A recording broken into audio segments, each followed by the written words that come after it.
Presenting The Complete Orson Welles and the Mercury Theater on the Air in The War of the Worlds by H.G. Wells. This is Orson Welles, speaking from London. as the third man. Stand by. We'll be on the air in 15 seconds, Mr. Wells. Yes, I know. Stand by, everybody. Mercury Theater on the Air presents Orson Welles as Count Dracula in his own version of Bram Stoker's great novel, Who knows Dracula. what evil lurks in the hearts of men? The shadow knows.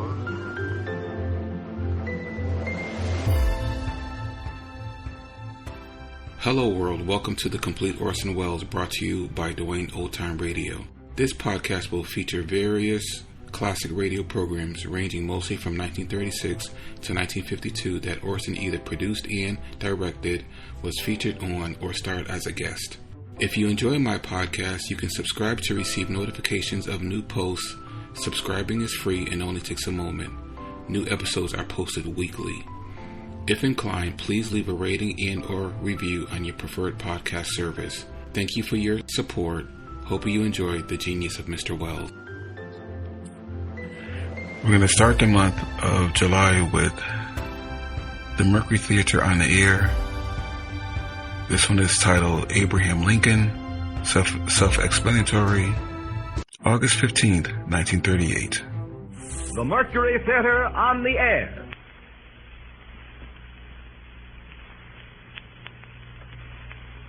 The Columbia Broadcasting System takes pleasure once again in bringing you Orson Welles and the Mercury Theater on the Air in the unique summer series which signalizes radio's first presentation of a complete theatrical producing company. In tonight's performance, the sixth in a group of 9 weekly broadcasts, the regular CBS stations are joined by a coast-to-coast network of the Canadian Broadcasting Corporation. Here is Orson Welles himself, the director of the Mercury Theater, star and producer of these programs, to tell you about tonight's play. Mr. Welles. Wherever you are in the world, an hour and a half from now, there will come to you through these same radio facilities the voice of the President of the United States. Until then, here is another president. His words, at least, which on Monday, August the 15th, 1938, are still entirely alive, and his person preserved in a fine and very famous play. His words we have collected for this broadcast from many sources, from letters and speeches, debates and proclamations, and from the written record of his own private conversation. They amount to a testament of his abiding faith in this, our land of the free. Much of it you will recognize, and much of it is as new as though this microphone were in the White House tonight.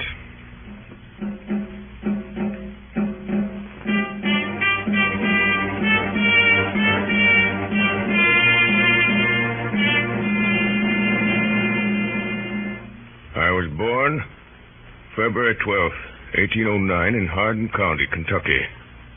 My parents were both in Virginia, undistinguished families, second families, perhaps I should say. My mother, who died in my 10th year, was of a family of the name of Hanks, some of whom now reside in Macon County, Illinois. My paternal grandfather emigrated from Rockingham County, Virginia, to Kentucky, where a year or two later he was killed by the Indians. When I came of age, somehow I could read, write, and cipher to the rule of 3. That was all. I have not been to school since. Little advance I now have upon this store of education I've picked up from time to time under the pressure of necessity. I was raised to farm work, which I continued till I was 22. 21, I came to New Salem, where I remained a year as a sort of clerk in a store. Then came the Black Hawk War, and I was elected a captain of the volunteers, a success which gave me more pleasure than any I've had since. From 1849 to 1854, I practiced law in Springfield. What I've done since then is pretty well known. If any personal description of me is thought desirable, it may be said I am in height 6 feet 4 inches, nearly and lean in flesh, weighing on an average 180 pounds, dark complexion with coarse black hair and gray eyes. No other marks or brands recollected. Yours truly, Abraham Lincoln.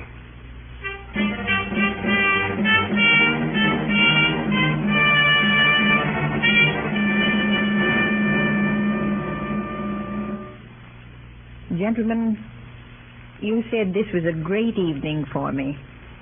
It is. And I'll say more than I mostly do because it is. I'm likely to go into history now with a great man. For now I know better than any how great he is. I'm plain looking and I've a sharp tongue. And I've a mind that doesn't always go in his easy high way. And that's what history will see, and it will laugh a little and say, poor Abe Lincoln. That's all right, but it's not all. I've always known when he should go forward and when he should hold back. I've watched and watched. There are women like that, lots of them. But I'm lucky. My work's going farther than Illinois. It's going farther than any of us can tell. I made things easy for him to think and sink when we were poor. And now his thinking has brought him to this. They wanted to make him governor of Oregon. And he would have gone and have come to nothing there. I stopped him. Now they're coming from Chicago, from the Republican convention there, to ask him to be president. And I've told him to go. It's a great place for a man to fill. You know, it's hard to believe.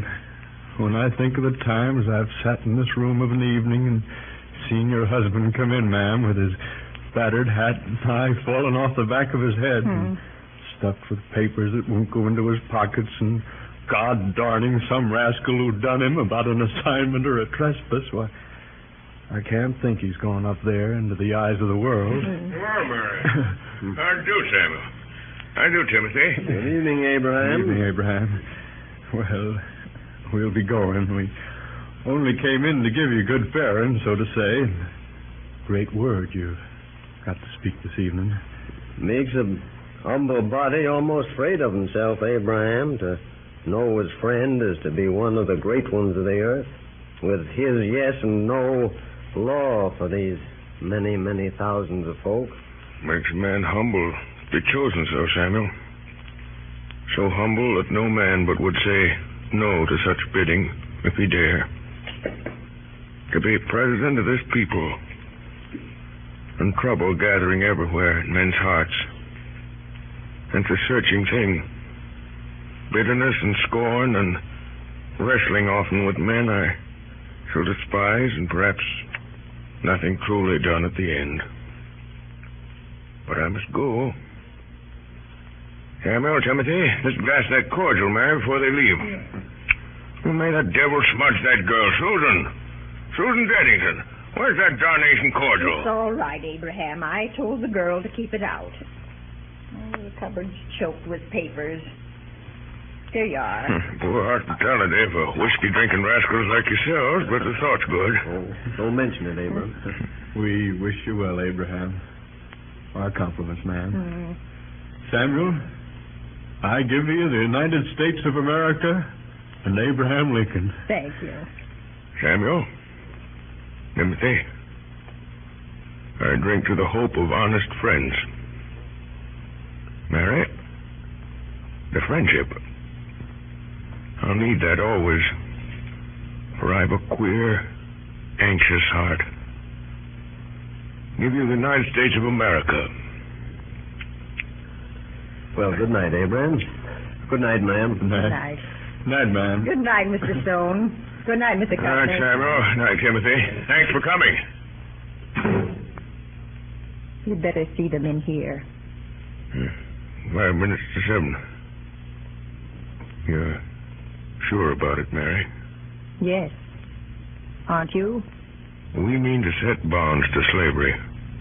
The South will resist. They may try to break away from the Union. If the Union is set aside, America will crumble. Saving of it may mean blood. Who is to shape it all if you don't? There's nobody. I know it. Then go. Go. The gentlemen have come. I'll come to them. I'll send them in.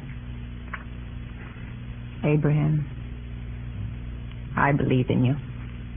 I know. I know.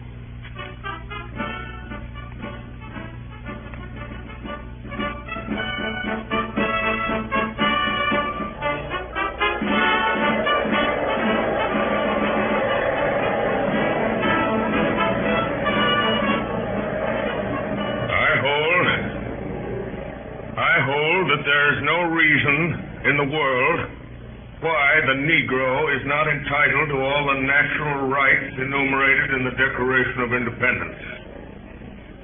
The right to life, liberty, and the pursuit of happiness.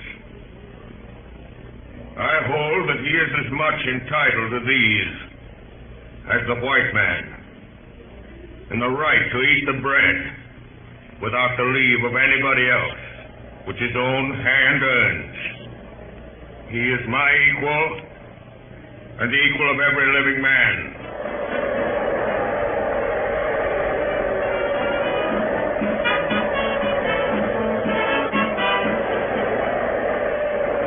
November 6th, 1860. Republican Party 180 out of 303 electoral votes.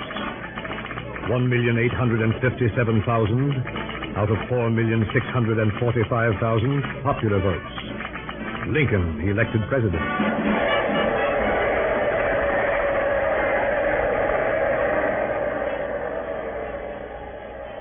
Fellow citizens of the Senate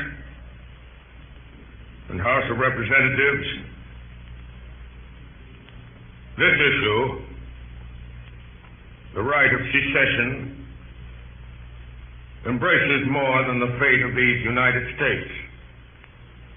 It presents to the whole family of men the question whether a constitutional republic or democracy, a government of the people, by the same people, can or cannot maintain its territorial integrity against its own domestic forces. It presents the question whether discontented individuals, too few in numbers to control administration, can always, upon the pretenses or arbitrarily without any pretense, break up their government and thus practically put an end to free government upon the earth. Is there in all republics this inherent and fatal weakness? Must the government of necessity be too strong for the liberties of its own people, or too weak to maintain its own existence?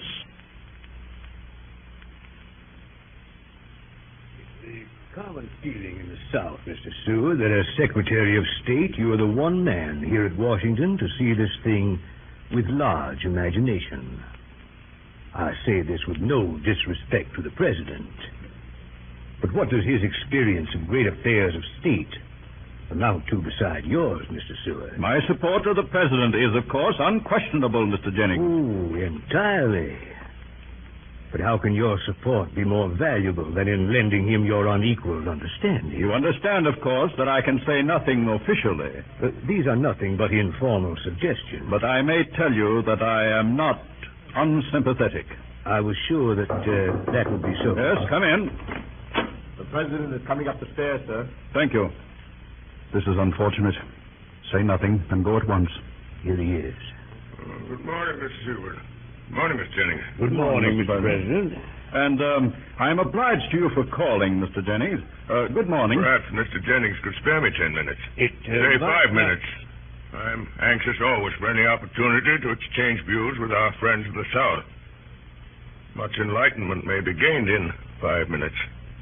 Excuse, I beg you, Mr. Seward will allow us. By all means. Shall I leave you? Leave us, but why? I may want your support, Mr. Secretary, if we should not wholly agree. Well, Mr. Jennings, you have messages for us. Mr. Jennings, in his anxiety for peace, was merely seeking the best channel through which suggestions could be made. To whom? To the government. The head of the government is here. But, Come, sir. What is it? It's this matter of Fort Sumter, Mr. President. Yes? If you withdraw your garrison from Fort Sumter, it won't be looked upon as weakness in you. We believe that the South at heart does not want secession. It wants to establish the right to decide for itself. The South wants the stamp of national approval upon slavery. Can't have it. Mr. President, if I may say so, you don't quite understand. Does Mr. Seward understand? I believe so. You are wrong. He doesn't understand because you didn't mean him to. I don't blame you. You think you're acting for the best. You think you've got an honest case, but I'll put your case for you, and I'll put it naked. Many people in this country want abolition, many don't. But every man, whether he wants it or not, knows it may come. Why does the South propose secession? Because it knows abolition may come and it wants to avoid it. I said the other day that Fort Sumter would be held as long as we could hold it. I said it because I know exactly what it means. I see how it is. You may force freedom as much as you like, but we are to beware how we force slavery. Couldn't be put better, Mr. Jennings. That's what the Union means. It is a union that stands for common right. We are not enemies, but friends. We must not be enemies. Though passion may have strained, do not allow it to break our bonds of affection. That is our answer. Tell them that. Will you tell them that? You are determined? I beg you to tell them. It shall be as you wish. Implore them to order your troops' return. You can telegraph it now from here. Will you do that? If you wish it. But it will do no good, Mr. Lincoln. They won't give way. It's a grave decision. Terribly grave. For all of us. Morning, Mr. Jennings. So this won't do. You don't suspect, Mr. I do President. not, but let us be plain. No man can say how wisely, but Providence has brought me to the leadership of this country with a task before me greater than that which rested on Washington himself. When I made my cabinet, you were the first man I chose. I do not regret it. I think I never shall. But remember, faith earns faith. What is it? Why didn't this man come to see me? He thought my word might bear more weight with you than his. Your word for what? Discretion about Fort Sumter. Discretion? It's devastating, this thought of civil war. It is. You think I'm less sensible of that than you. War should be impossible. But you can only make it impossible by destroying its causes. If we withdraw from Fort Sumter, we do nothing to destroy that cause. We can only destroy it by convincing the southern states that secession is a betrayal of their trust. Please, God, we may do so. Has there perhaps been some timidity in making all this clear to the country? Timidity? You were talking of discretion. I mean that perhaps our policy has not been sufficiently defined. And have you not concurred in all our decisions? Seward, you may think I'm simple, but I can see your mind working as plainly as you might see the innards of a clock. You can bring great gifts to this government with your zeal and your administrative experience and your love of men. Don't spoil it by thinking I've got a dull brain. Yes, I see. I've not been thinking quite clearly about it all. Mr. President, I beg your pardon. That's brave of you. Give me your hand. Come in. There's a messenger from Major Anderson, sir. He's ridden straight from Fort Sumter. All right, Hay, bring him in. Yes, sir. Don't like the sound of it. One moment, Hay. Yes? Are there any gentlemen of the cabinet in the house? Mr. Chase and Mr. Blair, I believe. My compliments to them, and will they be prepared to see me here at once if necessary? Send the same message to any other cabinet members you can find. So, Ed, we may have to decide now. Now, come in. Are you the messenger from Fort Sumter? Yes, sir. Word of mouth, sir. Well? Major Anderson presents his duty to the government. He can hold the fort 3 days more without provisions and reinforcements. Things very bad at the fort. The major says 3 days, sir. Most of us would have said 24 hours. I see. Thank you. Wait outside, please. Yes, sir. 3 days, Stewart, 3 days. My God. My God, Stewart, we need great courage, great faith. There is a tide in the affairs of men. Did you read Shakespeare, Stewart? Shakespeare? No. The cabinet is here, sir. Mr. Chase, Mr. Hook, and Mr. Wells. Show them in. Yes, sir. Good day, Mr. President. Good morning, Mr. Wells, Mr. Hook. Good morning, gentlemen. Good morning, Mr. President. How do you do, Mr. Seward? Something urgent? Let us be seated. Gentlemen, we meet in a crisis, the most fateful, perhaps, that has ever faced any government in this country. Can be stated briefly. A message has just come from Anderson. He can hold Fort Sumter 3 days at most unless we send men and provisions. Mr. President, I consider that we should withdraw. Don't you see that to withdraw may postpone war, but that it will make it inevitable in the end? It is inevitable if we resist. I fear it will be so, but in that case we shall enter it with uncompromised principles. Mr. Chase? It is difficult, but on the whole, my opinion is with yours, Mr. President. And you, Seward? I respect your opinion, but I must differ. I charge you, all of you, to weigh this thing with all your understanding. To temporize now cannot, in my opinion, avert war. To speak plainly to the world and standing by our resolution to hold Fort Sumter with all our means and in a plain declaration that the Union must be preserved will leave us with a clean cause, simply and loyally supported. I tremble at the thought of war. But we have in our hands a sacred trust. It is threatened. Persuasion has failed, and I conceive it to be our duty to resist. To withhold supplies from Fort Sumter would be to deny that duty. Gentlemen, the matter is before you. For sending men and provisions to Fort Sumter, 3. For immediate withdrawal, 5. Gentlemen, I may have to take upon myself the responsibility of overriding your vote. It will be for me to satisfy Congress and public opinion. Should I receive any resignations? Thank you for your consideration. Will you send in that messenger? Yes, sir. You sent for me, Mr. President? I did. Can you ride back to Fort Sumter at once? Yes, sir. Tell Major Anderson that we cannot reinforce him immediately. We haven't the men. Yes, sir. Say that the first convoy of supplies will leave Washington this evening. Yes, sir. Thank you. Whereas the laws of the United States have been for some time past and now are opposed, and the execution thereof obstructed in the states of South Carolina, Georgia, Alabama, Florida, Mississippi, Louisiana, and Texas, by combinations too powerful to be suppressed by the ordinary course of judicial proceedings, or by the powers vested in the marshals by law.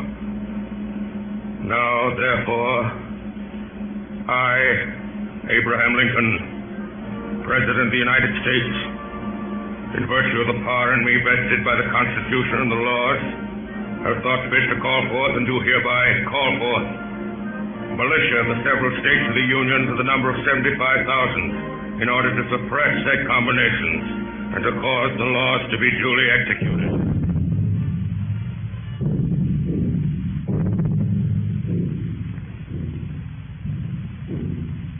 You are listening to Orson Welles as Abraham Lincoln in Columbia's presentation of the Mercury Theater on the Air. The broadcast is an adaptation of John Drinkwater's Abraham Lincoln with original Lincoln speeches. The drama will continue in just a moment. This is the Columbia Broadcasting System.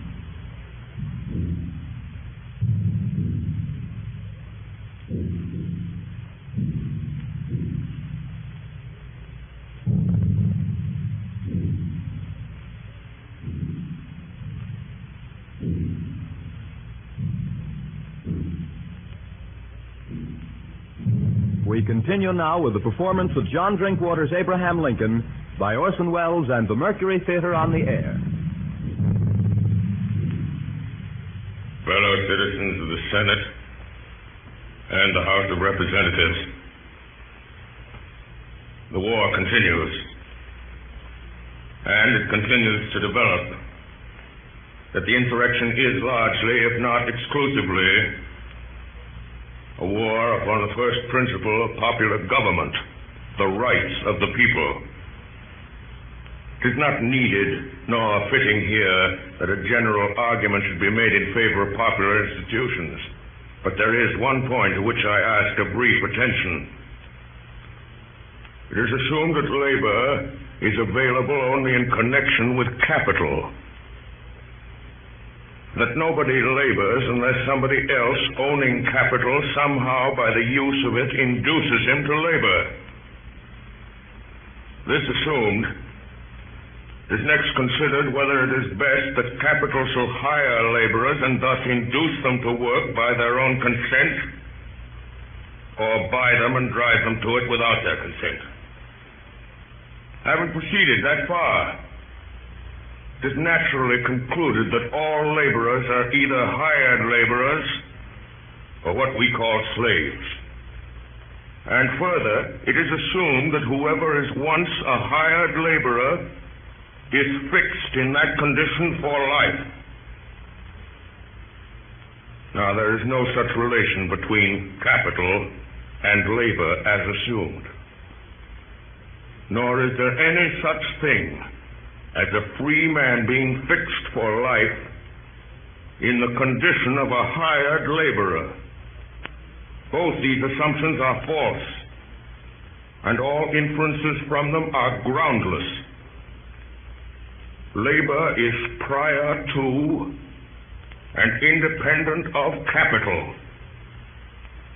Capital is only the fruit of labor, and could never have existed if labor had not first existed.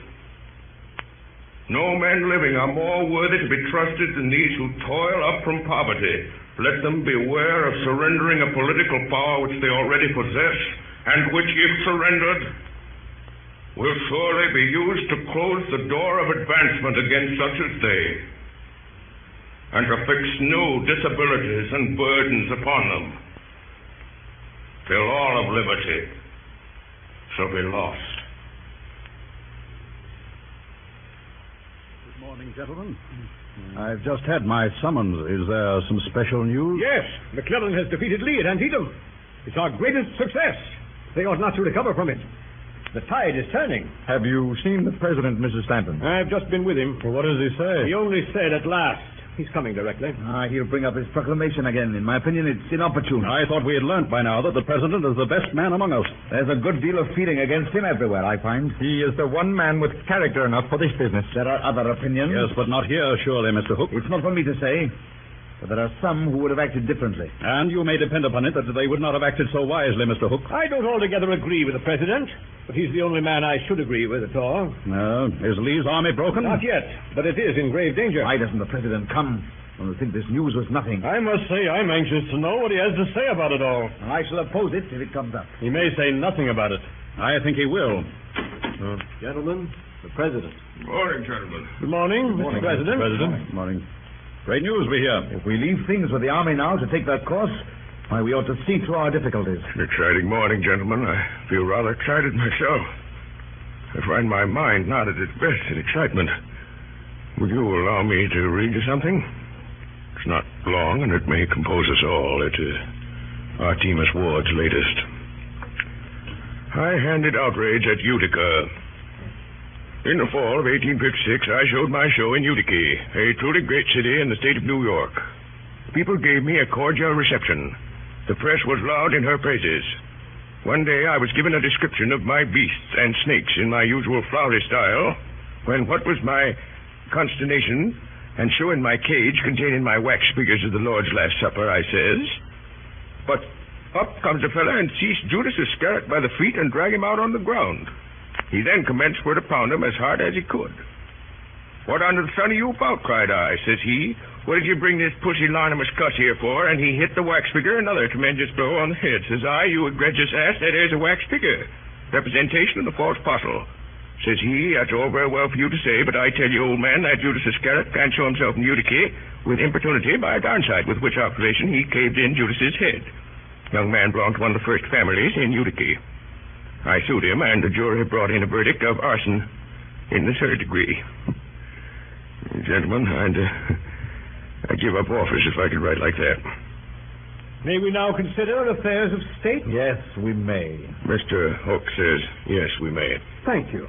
Oh, no, thank Mr. Hook. McClellan is in pursuit of Lee, I suppose. You suppose a good deal, but for the first time, McClellan has the chance of being in pursuit of Lee, and that's the first sign of their end. If McClellan doesn't take his chance, we'll move Grant down to the job. Grant drinks. Well, then tell me the name of his brand. I'll send him some barrels. He wins victories. Is there any other business? There is. Some weeks ago, I showed you a draft I made, proclaiming freedom for all slaves. You thought then it was not the time to issue it. I agreed. I think now the moment has come. I will read it. Here it is again. It is proclaimed that on the first day of January, in the year of our Lord, 1863, all persons held as slaves within any state, the people whereof shall then be in rebellion against the United States, shall be then, thenceforward, and forever free. I must oppose the issue of such a proclamation at this moment in the most unqualified terms. I do not quite understand, Mr. President, why you think this the precise moment. Believe me, gentlemen, I have considered this matter with all the earnestness and understanding of which I am capable. But when the New York Tribune urged you to come forward with a clear declaration 6 months ago, you rebuked them. Because I thought the occasion not the right one. My duty, it has seemed to me, has been to be loyal to a principle and not to betray it by expressing inaction at the wrong time. That is why I conceive statesmanship. For long now, I've had two fixed resolves: to preserve the Union and to abolish slavery. How to preserve the Union, I was always clear. And more than 2 years of bitterness have not dulled my vision. We have fought for the Union, and we are now winning for the Union. With that victory and a vindicated Union will come abolition. I made the promise to myself and to my Maker. The rebel army is now driven out, and I'm going to fulfill that promise. I do not wish your advice about the main matter, for that I've determined for myself. This is, I say, without intending anything but respect for any one of you. But I beg you to stand with me in this thing. Well, in my opinion, it's altogether too impetuous. One other observation I will make. I know very well that others might in this matter, as in others, do better than I can. And if I was satisfied that the public confidence was more fully possessed by any one of them than by me, and knew of any constitutional way in which he could be put in my place, he should have it. I would gladly yield it to him.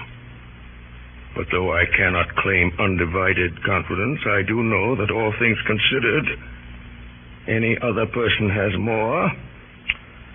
This I do not know, and moreover this may be, there is no way in which I can have any other man put where I am. I am here.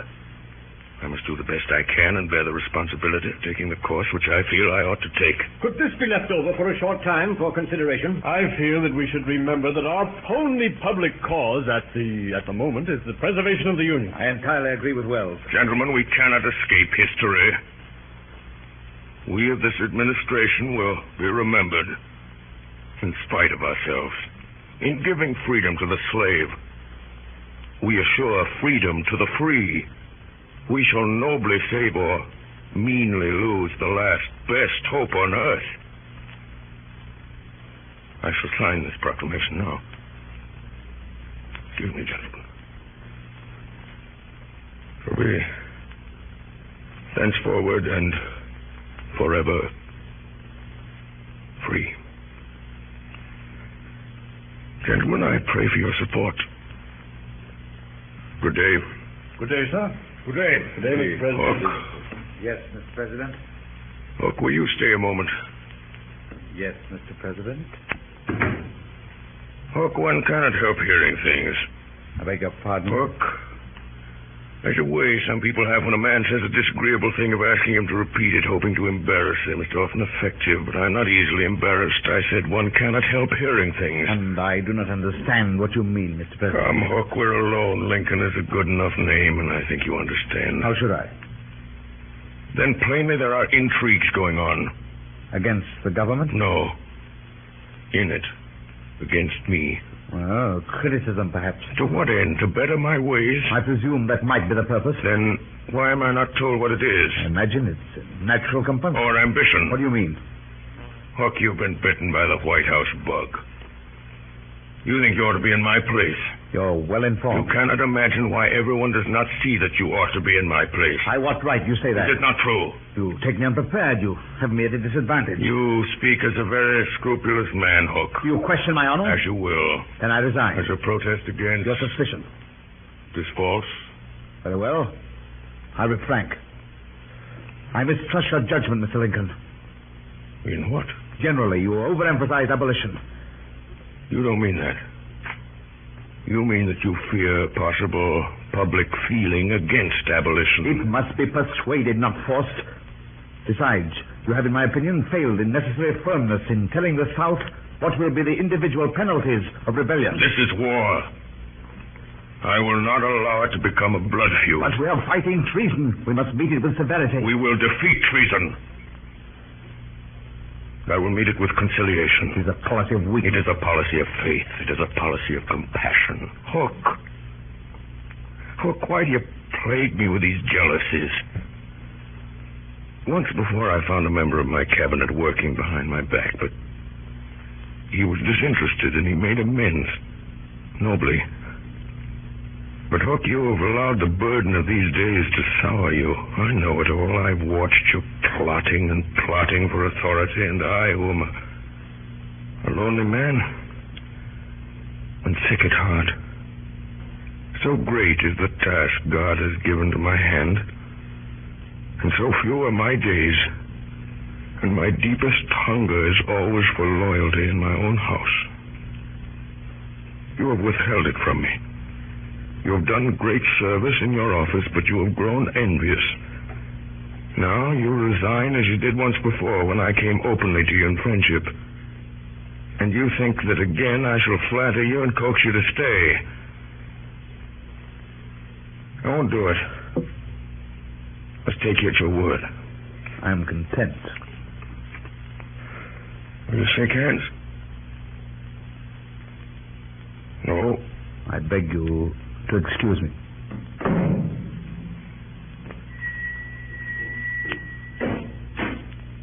Yes, Mr. President? Mr. Hay. Yes, sir? Mr. Hay, I'm rather tired today. Read me a little. Certainly, sir. The Tempest. You know the passage. Our revels now are ended. These, our actors, as I foretold you, were all spirits, and are melted into air, into thin air. And like the baseless fabric of this vision, the cloud-capped towers, the gorgeous palaces, the solemn temples, the great globe itself, yea, all which it inherit, shall dissolve, and like this insubstantial pageant faded, leave not a rack behind. We are such stuff as dreams are made on, and our little life is rounded with a sleep. We are such stuff as dreams are made on, and our little life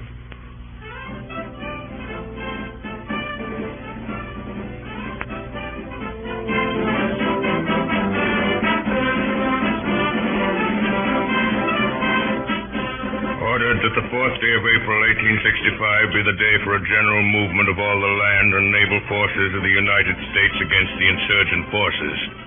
That especially the Army of the Potomac, the Army of Western Virginia, the Army near Munfordville, Kentucky, the Army and flotilla at Cairo, and a naval force in the Gulf of Mexico be ready to move on that day.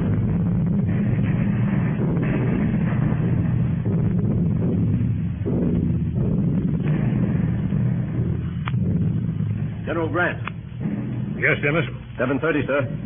An hour and a half. Ought to be something more from Meade by now, Dennis. Yes, sir. Have you wired the president? Yes, sir. Take these papers to Captain Templeman. Ask Colonel West if the 23rd are in action yet. Tell the cook to send some soup at 10 o'clock. It was cold yesterday. Yes, sir. Give me that map, Malins. Yes. There's no doubt about it. Unless Meade goes to sleep, it can only be a question of hours. Lee's a great man, but he can't get out of that. It's already the end, sir? Yes. If Lee surrenders, we can all pack up for home. My God, sir, it'll be splendid, won't it, to be back again? By God, sir, it will. Beg your pardon, sir. You're quite right, Malins. My boy goes away to school next week. Now I may be able to go down with him, see him settle. Well, Dennis? Colonel West says yes, sir, for the last half hour. The cook says he's sorry, sir. It was a mistake. Tell him to keep his mistakes in the kitchen. I will, sir. His rifles went up this afternoon? Yes, sir. What's that? General Grant. What is it? The president has just arrived, sir. He's in the yard now. Oh, all right, I'll come.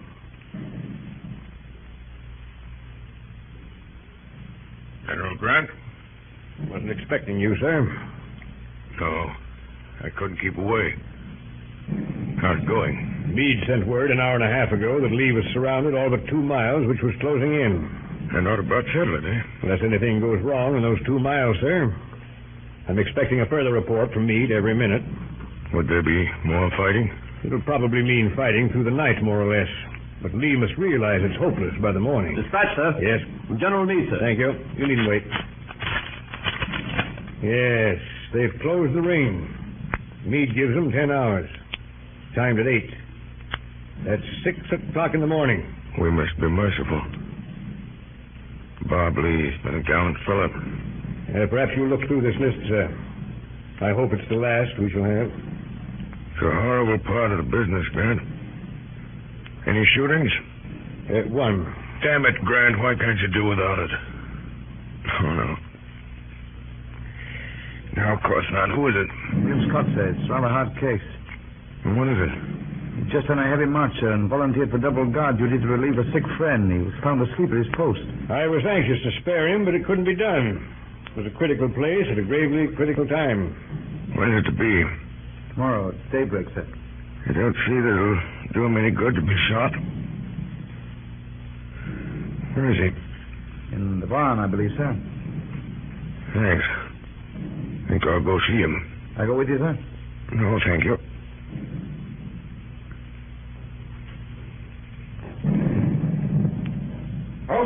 Who goes there? Is this where the boy is held?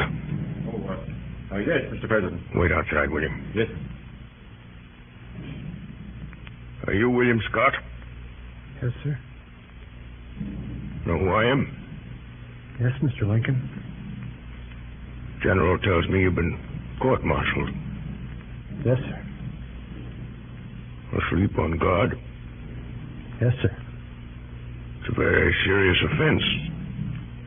I know, sir. What was it? I couldn't keep awake, sir. It had a long march. 23 miles, sir. Doing double guard? Yes, sir. Who ordered you? Well, sir, I offered. Why? Enoch White. He was sick, sir. We come from the same place. Where's that? Vermont, sir. You live there?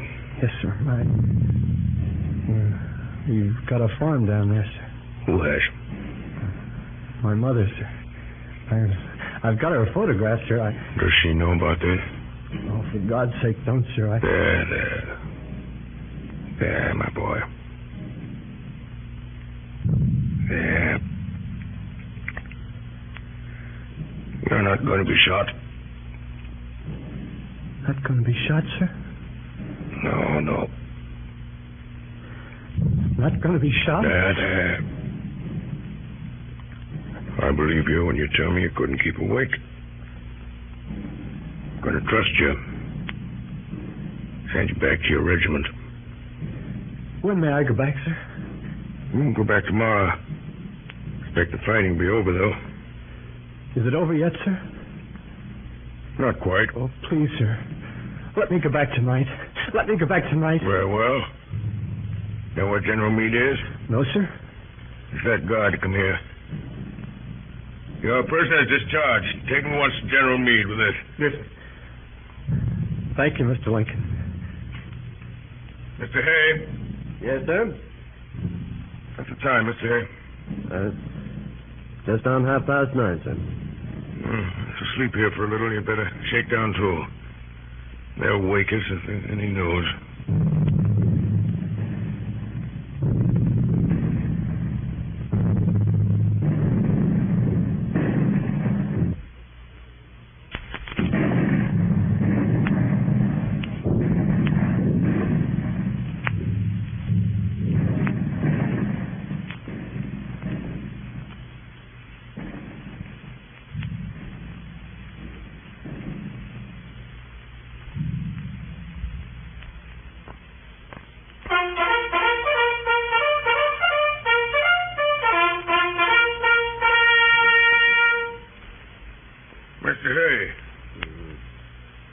Mr. Hay.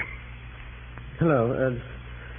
What the devil is it? I beg your pardon, Mr. Lincoln. Not at all. Slept well, Hay? Well, I feel a little crumpled, sir. What's the time? 6 o'clock, sir. Listen. I don't hear anything, Mr. Lincoln. That's just it. Guns have stopped. Good morning, sir. Morning, Hay. Good morning, General. I didn't disturb you last night. A message has come from Meade. Lee asked for an armistice at 4 o'clock. An armistice? Yes, sir. An armistice? For 4 years, life has been but the hope of this moment. It's strange how simple it is when it comes. Grant, you served the country very truly. Made my work possible, thank you. Had I failed, the fault would not have been yours, sir. I succeeded because you believed in me. Where is Lee? He's coming here. Meade should arrive directly. Where will Lee wait? There's a room ready for him. Will you receive him, sir? No, Grant. No, that's your affair. You're to mention no political matters. Be generous. I needn't say that. I have written out the terms I suggest. Here they are, sir. Yes, they do you honor. General Meade is here, sir. Ask him to come here. Yes, sir. I learned a good deal from Robert Lee in early days. He's a better man than most of us. This business will go pretty near his heart, sir. I'm glad it's to be done by a brave gentleman, Grant. Congratulations, Meade. You've done well. Thank you, sir. Was there much more fighting? Pretty hot for an hour or two. How long will Lee be? Only a few minutes, I should say, sir. You said nothing about terms. No, sir. Did a boy named Scott come to you? Yes, sir. He went into action at once. He was killed. Killed? Queer world, Grant. Is there any proclamation to be made, sir, about the rebels? I hope there will be no persecution, no bloody work after this war's over. I'll have nothing of hanging or shooting these men, even the worst of them. Frighten them out of the country, open the gates, let down the bars, scare them off, shoo. Enough lives have been sacrificed. Goodbye, Grant. Report at Washington as soon as you can. Mr. President. Yes? Is it known that you return to Washington tomorrow? I think so. Mr. President, I think you take too many risks. On the way here yesterday, you must have passed half a dozen places where a well-directed bullet might have taken you off. Assassination of public officers. Not an American crime. Goodbye, gentlemen. Come along, Hay. Goodbye, Mr. President. Who is with Lee? Only one of his staff, sir. Dennis, let us know directly General Lee comes. Yes, sir. Well, Meade, it's been a big job. Yes, sir.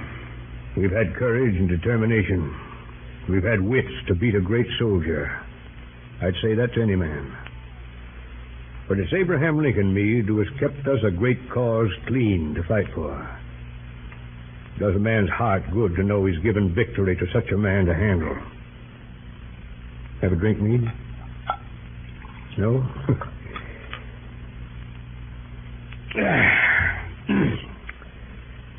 You know, Meade, there were fools who wanted me to oppose Lincoln for the presidency. General Lee is here, sir. Meade, will General Lee do me the honor of meeting me in here? Where the deuce my hat, Dennis, my sword? Yes, sir. General Lee, sir.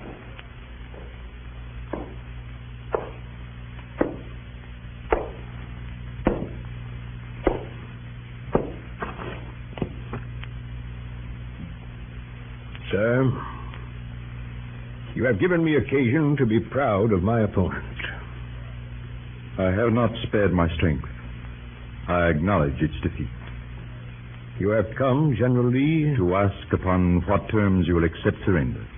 Yes. They are simple. I hope you will not find them ungenerous. Here they are.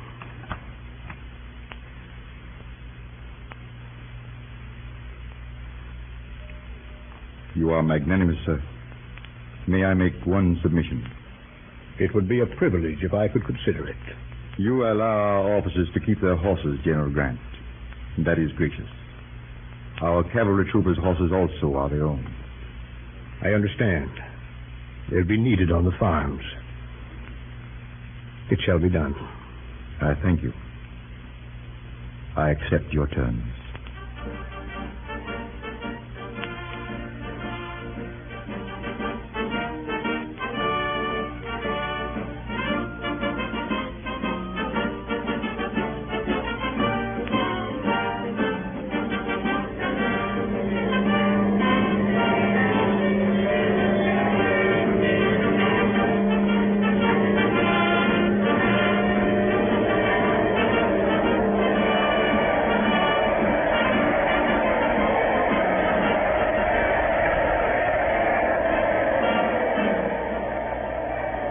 My friends, I am touched,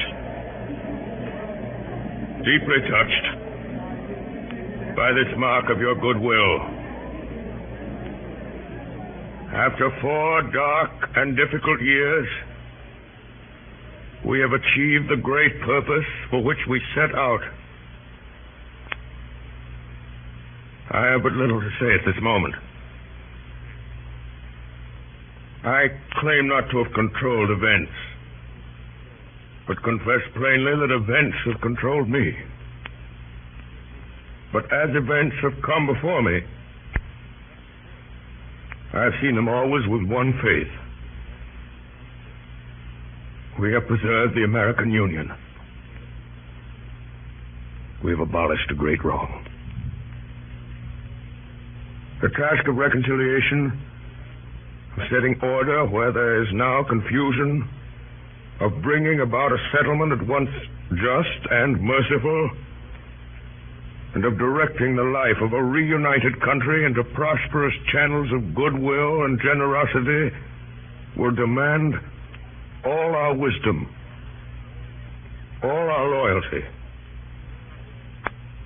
It is the proudest hope of my life that I may be of some service in this work.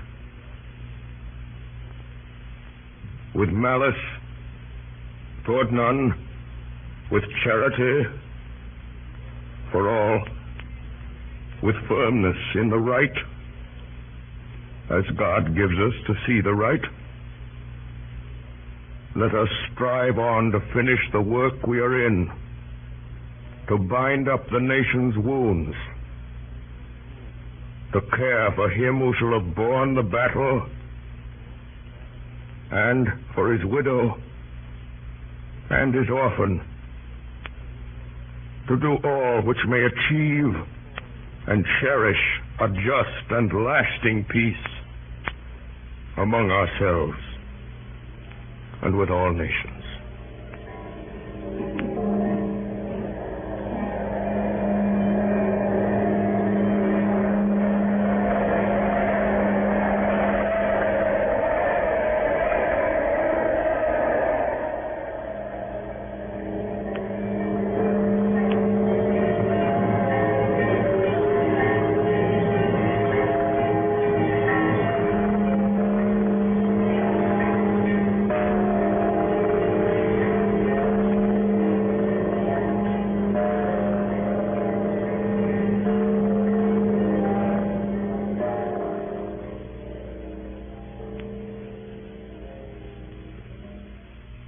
Good Friday, April 14th, 1865. In the morning, there was a cabinet meeting at the White House. Lincoln was in a happy mood. He told Grant and the cabinet of a dream he had dreamed, which had come to him several times before. In this dream, whenever it came, he was sailing in a ship of a peculiar build, indescribable but always the same, and being borne on it with great speed toward a dark and undefined shore. He had always dreamed this before a victory. He dreamed it before Antietam, before Murfreesboro, before Gettysburg, before Vicksburg. In the afternoon, Mr. and Mrs. Lincoln drove together, and he talked to her of the life they would lead back in Springfield, Illinois, when this presidency was over. That night, Mr. and Mrs. Lincoln went to Ford's Theater. The theater was crowded. Many officers returned from the war were there and eager to see Lincoln. The play was Our American Cousin. A little after 8 o'clock, Mrs. Abraham Lincoln entered the official box with her husband and their guests following. Sometime after 10 o'clock, at a point in the play which no person present could afterwards remember, a shot was heard in the theater, and Abraham Lincoln fell forward upon the front of the box, unconscious and dying. He was carried to a house near the theater. His sons and closest friends were summoned. A dismal drizzle of rain was falling as the dawn came to Washington after a night of terror. In the streets, men stood in groups discussing the tragedy. Then at 7:30, a tolling of all the church bells in the town and a hush in the streets. Lincoln was dead.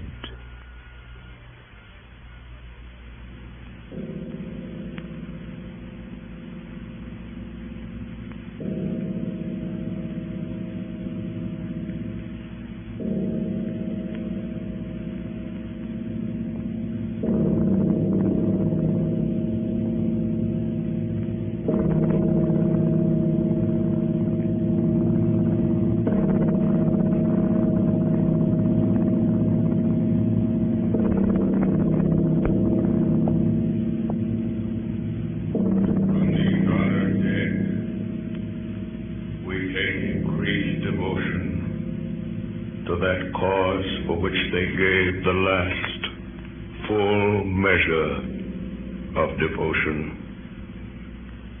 But we here highly resolve that these dead shall not have died in vain,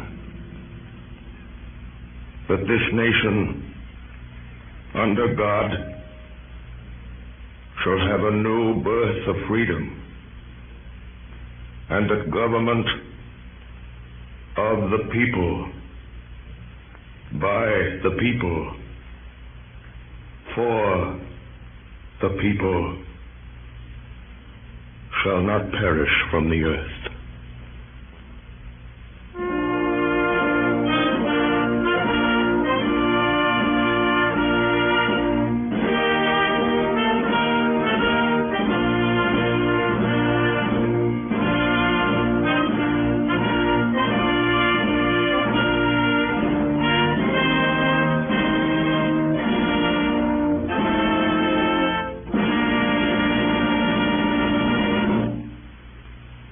Tonight, the Columbia Broadcasting System, through its affiliated stations coast to coast, and the network of the Canadian Broadcasting Corporation, has brought you a production of Abraham Lincoln by Orson Welles and the Mercury Theater on the Air.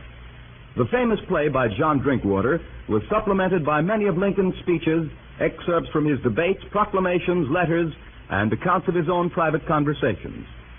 In the cast this evening were Ray Collins as General Grant, Ed Jerome as General Lee, George Coulouris as Hook, Joseph Holland as Seward, Carl Frank as Scott, Carl Swenson as Hay, William Allen as Dennis, Agnes Moorehead as Mrs. Lincoln, and Orson Welles as Abraham Lincoln.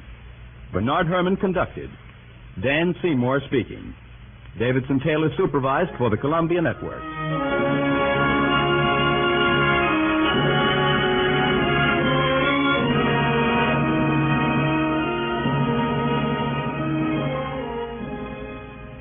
Next week at this same time, Orson Welles and the Mercury Theater on the Air will bring you Schnitzler's Viennese romance, The Affairs of Anatole.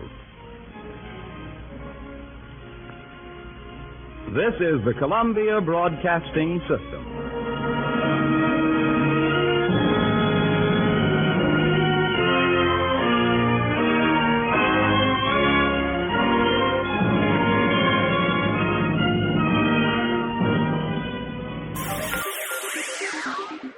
Thank you for listening to and showing your support for my podcast. If you would like to receive notifications of when new episodes are posted, please subscribe to my channel. Subscriptions are 100% free, and they really help me get an idea of how I'm doing.